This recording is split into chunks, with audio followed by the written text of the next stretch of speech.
अलैहि वसल्लम ने इरशाद फरमाया कि 3 शख्स सफर कर रहे थे। सफर के दौरान बारिश आ गई, तूफान आ गया, तो उन लोगों ने पनाह लेने के लिए एक पहाड़ की गार में चले गए। उस पहाड़ की गार के मुंह पर एक बड़ा पत्थर आ गिरा, जिससे वो गार बंद हो गई। तो नबी पाक साहब सल्लल्लाहु अलैहि वसल्लम ने इरशाद फरमाया कि वो 3 लोग बड़े परेशान हुए। उनमें से एक ने मशवरा दिया कि अपने अपने नेक आमाल का वसीला अल्लाह की बारगाह में पेश करो।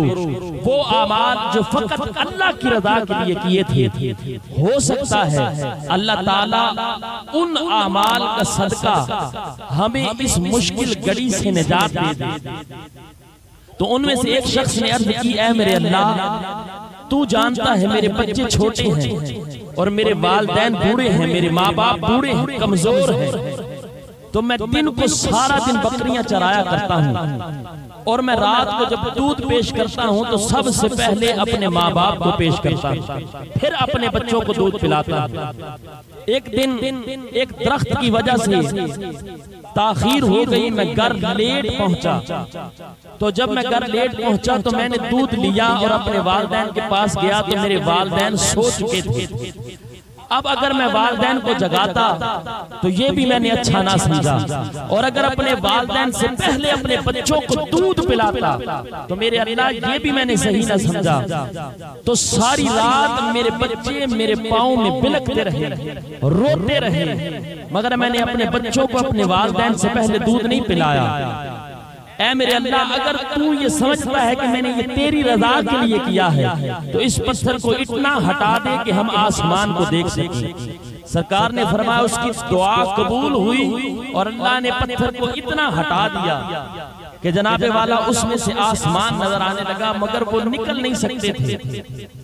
फिर दूसरे शख्स ने अर्ज किया, मेरे अल्लाह, एक मेरी चाचा जात थी, मैं उसके साथ बड़ी मोहब्बत करता था, मैं दीवाना था, उसके पीछे पागल था, हर वक्त उसे हासिल करने की तगोदो में रहता, हर वक्त मेरी ये कोशिश होती कि किसी तरीके से मैं इस तक पहुंच जाऊं।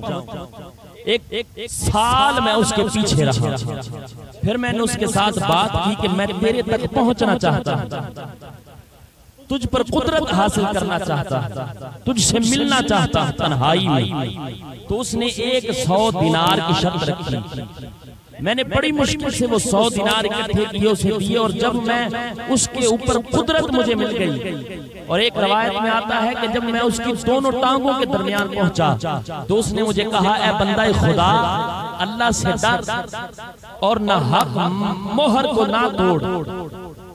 तो मैं उसी वक्त उसके सामने से खड़ा हो गया, और अल्लाह तू जानता है कि मैं उसे सबसे ज्यादा मोहब्बत करता था, तेरे खौफ की वजह से मैंने उसको छोड़ दिया।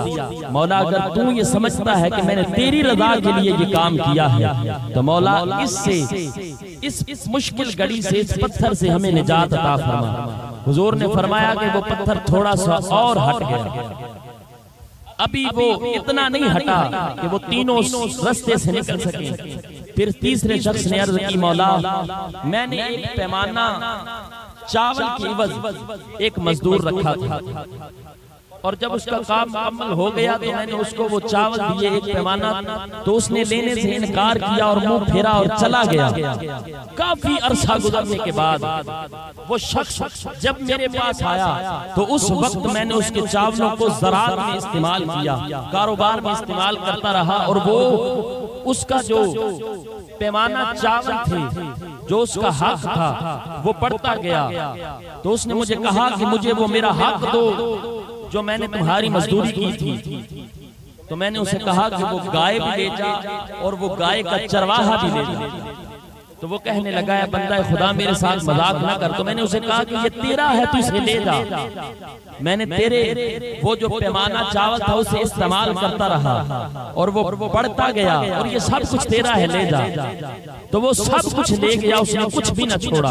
अल्लाह, मैंने ये तेरी रज़ा की खातिर, अगर मैं चाहता तो उससे कुछ रख सकता था, पर मैंने तेरी रज़ा की खातिर किया। तो अल्लाह अगर मैंने तेरी रजा की खातिर किया है, तेरी बारगाह में कबूल हुआ है, तो इस पत्थर से हमें निजात दे दे। तो हुजूर फरमाते हैं वो पत्थर बिल्कुल हट गया और वो तीनों उससे निकल गए।